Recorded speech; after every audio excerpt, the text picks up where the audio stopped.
Alors, comment ça marche? On fait un examen de l'estomac. Je pense que vous connaissez peut-être tout ce que c'est une fibroscopie. C'est ce qu'on fait quand on est gastroentérologue aux gens qui ont mal à l'estomac. Donc là, on le fait endormi, dans tous les cas.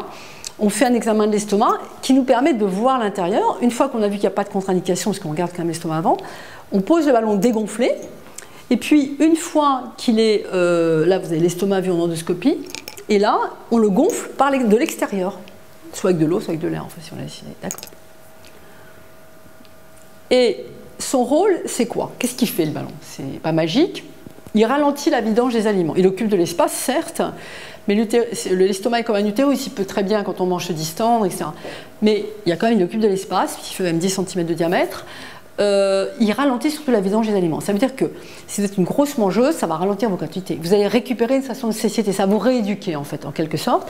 L'effet est temporaire. Un ballon de 6 mois, l'estomac va s'adapter à lui. Cet effet de ralentissement de la vidange gastrique n'existera plus au bout de 6 mois. Donc il ne sert à rien de le garder. Et en plus, il peut se dégonfler et passer en intestin grêle, faire une occlusion intestinale. Donc, il est préférable de le retirer à 6 mois quand il est prévu 6 mois.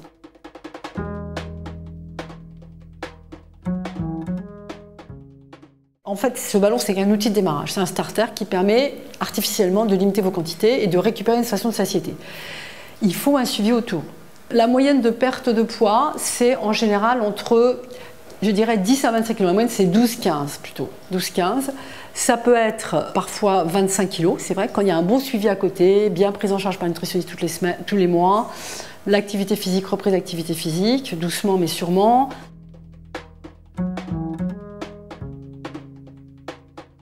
Alors après la dépose, la vraie vie commence. Alors vous avez perdu vos 15 kg, vos 2 tailles, vos 3 tailles, vous êtes ravis, vous êtes positif dans votre mental.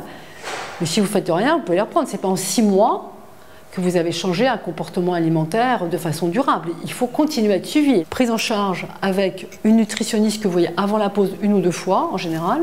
Les cours de cuisine ils sont recommandés. Bon, moi, vous me voyez 2 fois. Une fois pour que je vois avec vous si c'est une bonne indication et il n'y a pas de contre-indication, et puis qu'on discute ensemble un peu de ce que vous cherchez, etc. Et après, je vous donne une lettre pour la nutritionniste, une lettre pour le psy, et un bilan biologique à faire, pour voir s'il n'y a pas une anémie, enfin, il peut y avoir des choses qui justifient d'être traitées avant. L'activité physique est fortement recommandée, puisque pour ne pas diminuer votre masse musculaire en perdant du poids et pas refaire le yo-yo comme on fait avec les régimes hyperprotéinés hypoprotidiques, il faut garder votre masse musculaire. Donc pour ça, il faut faire une activité physique. Alors c'est difficile, mais on peut reprendre tranquillement et créer une dynamique pour augmenter progressivement votre masse musculaire et faire que vous n'ayez pas le yo-yo quand on va retirer le ballon. C'est pour ça qu'on ne parle pas de régime, on parle de changement de mode de vie. Par contre, il faut se faire plaisir. Donc en fait, moi, je défends ce concept de maigrir avec plaisir. Donc il faut apprendre à cuisiner avec des choses simples, rapidement, parce que tout le monde est pressé, on travaille tous. Mais c'est possible. La pause procédure, donc c'est une autre technique qui en fait est une sleeve, si vous connaissez la chirurgie bariatrique, par voie endoscopique. Les techniques endoscopiques se développent. C'est pas une vraie sleeve, c'est quand même pas comme une sleeve, on coupe l'estomac. Simplement, on fait des plicatures à l'intérieur de l'estomac par endoscopie. Donc, mais c'est réservé quand même aux gens qui sont moins, un IMC un peu moins, les hémascopes un peu moins que les gens qui sont opérés. Et l'outil dure plus longtemps, 2 ans, au moins 2 ans, parce que les plicatures restent. Alors comment ça se déroule? On fait une fibroscopie avec des nouveaux instruments. Un nouvel instrument, c'est une espèce de gros, vous voyez, un tube dans lequel on introduit un petit endoscope pour voir et des outils pour faire des plicatures dans l'estomac. Donc qu'est-ce qu'on fait? Alors on introduit le fameux tube dont je ne vous ai pas, qui est un gros tube qui fait que les gens ont souvent un petit peu mal à la gorge comme une angine le lendemain, mais enfin on donne des sirops. Et vous avez à l'intérieur plusieurs trous. Et donc là, on sort l'endoscope, qui est un petit endoscope pédiatrique.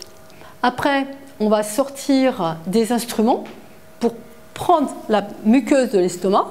Donc on attrape la muqueuse, on met notre pince, un peu comme les chirurgiens quoi, finalement, sauf que là c'est de l'intérieur, et on met en fait la couture et on laisse en place. Et on en fait, dans la partie haute de l'estomac, on en fait 2 rangées de 4, et on en fait, donc ça limite l'expansion du fondus lorsqu'on mange. Si on mange trop, les gens ils sont plus fins et puis ils disent voilà, il faut que j'arrête. Et puis en bas on en fait 4 pour ralentir la vidange de l'estomac, un peu comme le principe du ballon. Donc on associe les 2 techniques. Ce qui compte, c'est que c'est des outils pour démarrer. C'est ça l'intérêt, c'est d'avoir un outil de démarrage, parce que vous avez fait le yo-yo, vous n'en pouvez plus, ça va plus, ils n'arrivent pas à décoller plus, c'est douloureux, c'est difficile. Et souvent, la surcharge pondérale est quand même un symptôme de choses sur lesquelles il est bon de travailler, et donc les gens, après, ils sont ravis quand ils sont mieux sur le plan physique, sur le plan du poids. Il n'y a pas que ça, ils sont mieux sur le plan personnel, on va dire.